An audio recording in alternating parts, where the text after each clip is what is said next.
Welcome back to Booze Briefs. I'm Matt. Hey, I'm Derek. I got an itch on my leg. Hold on a second. We're rolling, dude. Oh, okay. We're rolling. I'll itch later. Just don't move. We have a fun one today. This was a user pick. So we put our list out and bottles that we hadn't reviewed yet. Yep. And this one came up a couple times, which surprised me, to be honest with you. Yeah, because we put a list up on our Instagram and our Facebook. So subscribe. Jesus, follow us on both of those. And you can subscribe if you want. Yeah. But it's not gonna do much for you. I don't think it will. We put this list up of like 31, 32 different bottles that we had not yet reviewed, which we may have a problem, but you know. We said, hey, let us know what you want to see. And a lot of you said, Four Roses Small Batch Select, which was kind of surprising considering the things we had on that list. Something's getting me. Like, more people said this than the Stag. Yeah. Which I found surprising. Well, yeah, and we had a lot of fun stuff on there. Yeah. But that one did surprise me because I'll be straight up honest with you. Not a huge Four Roses fan. It's not that I'm not a fan of it. I just don't buy it. Oh, God, that cork's hold on a second. Oh, that's a good it's got the squeak and the pop. That's a good one. All right. Sorry, you were saying before I interrupted you. It's not something I seek out. I've had it a bunch, not recently. I don't know. For whatever reason, I always just pass it up for something else. Mm-hmm. Maybe this will change my mind. I'm hoping it does. So, yeah, I'm with you. When I was new to bourbon, Four Roses was something that I would go to easily because I knew it was good and I wasn't going to be disappointed. So whether it was the small batch or the single barrel for $30 or $40, I was like, I'm getting something that's good. As this year, hell, you've seen we've had a fair amount of decent bourbons.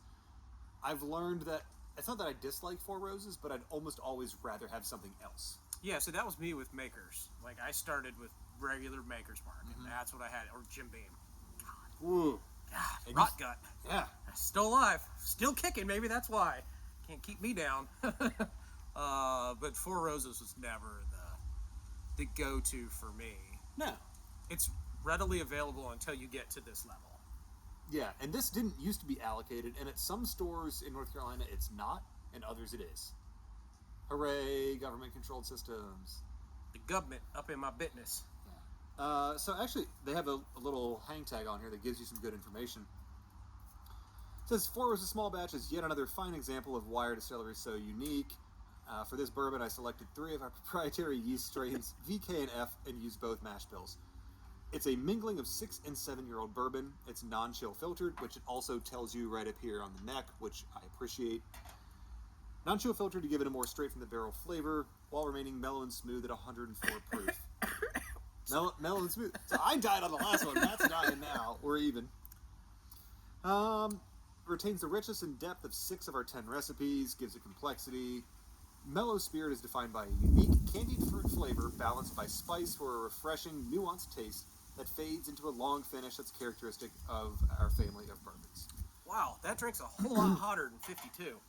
So one thing, Four Roses, they have a lot of different mash bills. So they have 2 different mash bills and 5 different yeast strains to give them 10 different recipes or whatever the hell they want to call them.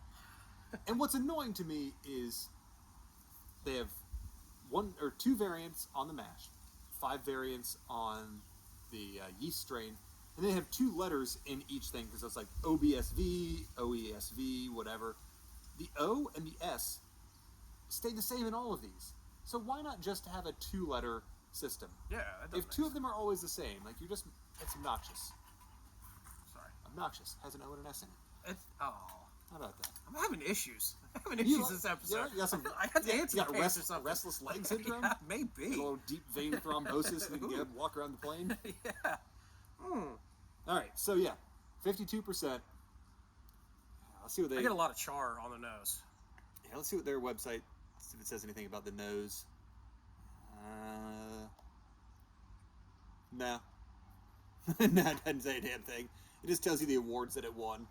It got Extraordinary Ultimate Recommendation, 96 points from the Ultimate Spirits competition.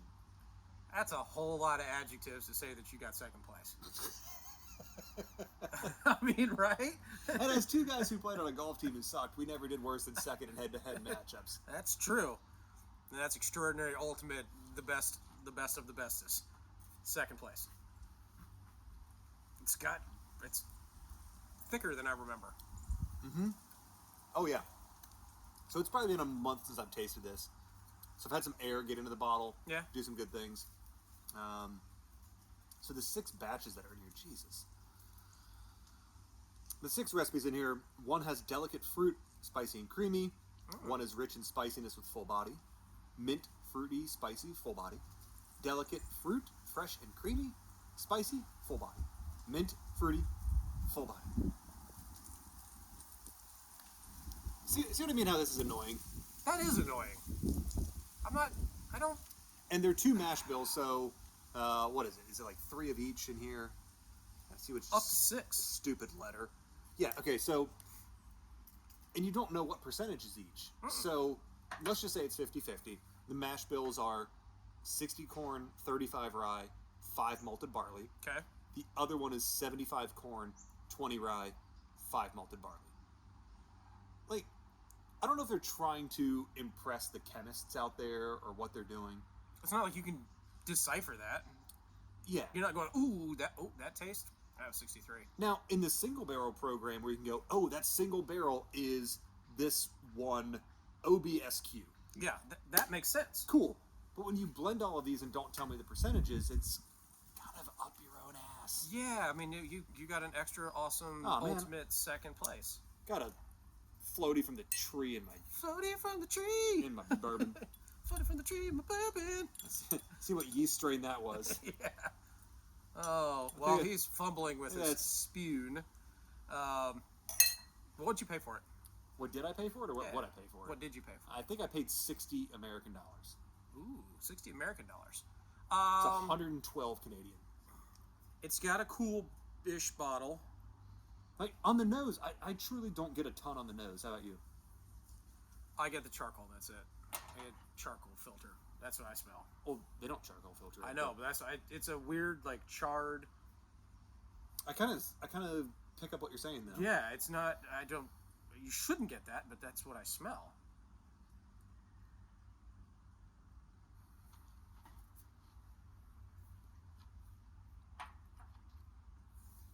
The first initial taste, when it kind of splashes through, it's almost buttery. Like it's a sweet, buttery, like a nutty brown butter. And then there's a little heat that kind of comes through. I don't get any fruit. I don't get any mint. Maybe that's the creamy they're talking about? Can I tell you one way that this whole experience would be a lot better? If they took this, with all this information, and just threw it the hell away. Yeah. And don't try to impress me with your alchemy. Yeah. Just say, these are hand-selected barrels that we've put in the bottle at 52%. Because when you were saying that, and I'm drinking this, I go, that's actually pretty damn good. But when you tell me all this nonsense, right, it just pisses me off. Yeah. Because, I feel like I'm missing something. Because you're not, like, you're telling us a lot of things about it, but you're not being straightforward about any of it. Right. Yeah, no, so it's a little misleading. Just put, because it's good bourbon. I think it's good. I don't know if it's $60 good. No, but it's good. But there's a richness to it that's enjoyable. Yeah. The heat isn't overpowering. Like you said, there's that butteriness up front, and it finishes with some tasty, like, baked apple kind of fruit.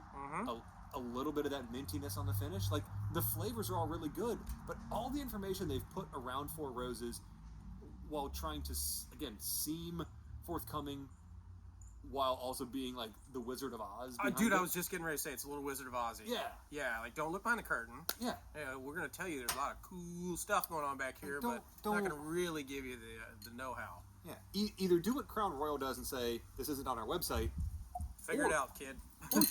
Or as we're gonna review in this Baker's, they have a serial number where you can track exactly everything that's in that bottle, and there's nothing left up to mystery. Literally temperatures from the rick yes. that it was in, you can track your bottle from start to finish. Cool as hell. Yeah. First time I've ever seen anything like that. But we'll get to that. So guess what? You gotta watch another video. Oh darn! You have to watch us. You have to watch us drink bourbon. You know what a good thing to do? Honestly, like the time when I watch the most other bourbon YouTube channels is when I'm drinking a glass of bourbon at night. I'm like, I'm just up. Hey, there's a football game on in the background or something. Like, I'm gonna pour a glass of bourbon, and as I'm drinking whatever is in my glass, I'm like, Let me look up what other channels had to say about this. I'm just curious what their experience is compared to mine. Yeah, it's probably not going to be as good, but you know, you never know. You never know. The water doesn't do much. Doesn't change it for me. Doesn't change the nose. Doesn't change. It brings up the fruit for me, but takes away that butteriness. Yeah, so I would scratch the water on that. Yeah. I wonder how that is. Have you had it on the rocks? No. I'd be interested to see what the coldness does to that. Mm-hmm. Because that, while it's not a taste, it affects the experience. The coldness to me either makes it really good or makes me not want to drink it. Well, I mean, do you want to drink warm Coors Light? I have. Do you want to? Depends on how desperate I am. When the answer is no. But when the mountains are blue... The mountains are blue, I'm in it to win it, dude. Right? In it to win it. Yeah. Does sound pretty good, doesn't it? Cold Coors Light. That sounds really refreshing. Shoot! Palate cleanser. I wonder what mash bill and yeast strain they have in that Coors Light, though. Delicious. Ultimate. Extraordinary. First place. Blue. Yeah. All right. So, scores. That look on your face, just like, I'm not impressed. I mean, it's an 81 for me. Really? Yeah, it just doesn't do anything for me. I don't not like it. If I didn't like it, I'd put it in the 70s. I'm not going to go buy it, I don't think. There's other things, I mean, just on this table. I would literally buy all of them before I bought that. Because this was, let's say, 60. Yeah. You can get 2 Elijah Craig. Yeah, this one's less money. When you can find it, that's $10 less. Yeah. This one, it's a single barrel, but it was 52 bucks, I think I spent on it. So less money. This one was 65, the Baker's. Roughly the same. Yeah. And this was 70 and kicks the shit out of it. Yeah, it does. I mean, all of them are good in their own respect. But that would be the last of all of them on here that I would buy. I'd go 83. Okay. I still won't buy it again because I don't think it's worth $60. If it were 50, I might buy it again. And honestly, I think without that stupid little tag, I'd probably bump it up a point or two. Yeah, I think it's their marketing got in the way of what their distillers are doing. Yeah. Yeah, you're trying to throw a ruse. Mm-hmm. Not a ruse, but you're just trying to throw a smoke screen. Just sell us what you got and tell us what it is, and we're either going to like it or we're not. But to try and blend up some weird shit and tell me that it's got this and that in it. I mean, so 2 of the yeast strains here. One is minty fruity full body. The other is mint fruity spicy full body. So that's 2 profiles that I would not pick for a bourbon. But also, like, they're so damn similar. Why are you doing them differently? Yeah, does one give us if there is such a big difference? Give us some info on it, right? And then give us a percentage. You gotta be able to. Stupid Four Roses. Yeah, it's really irritating. Apparently, it's very irritating for Mr. Derrico. It is. It really is. So we gave our ratings. Hopefully we didn't crush any hopes and dreams of people who asked for this one. You asked for our honest opinion, you got it. Yeah. I mean, hopefully you see. We are not here to blow smoke. No, they are. If you like that, go get some Woodinville. It's not a bad bourbon though. Like, honestly, it's not for the money. Ignore the marketing fluff. If you are a Four Roses fan, I think you'll really enjoy this. But if you like the wide array of bourbons and you're iffy on Four Roses and you've heard good things, I'm not saying don't buy this. Try it. But I wouldn't go out of my way to buy this unless you're a Four Roses fan. Yeah, find a buddy who's got it and try it first. Yeah, you share a glass with them, they'll share a glass with you. And if you have bourbon friends who won't share with you, they're dicks and you shouldn't be friends with them. Yeah. Kick them right in the sensitive parts. Right in the dangly bits. Don't do that. Don't be friends with those people. But stay tuned. We got some other fun stuff coming up here. We're going to do... Well, I mean, we'll see what order I edit these videos in and push them out. So we don't know what's next. We're going to do something in a bottle next. Ooh. Will it be brown liquor? God, I hope so, because that's all we brought. Otherwise, somebody else is throwing some smoke screens out. Hey. That's all I got. Same Got here. anything else? Nope. Nope. We didn't die on this episode, so that's good. Well, I did kind of die a little bit. That a little bit. A little death. Just, A little death. just, Just a little death. Only mostly dead, though. All right, guys. See you next time. Pour something fun. Cheers. Cheers.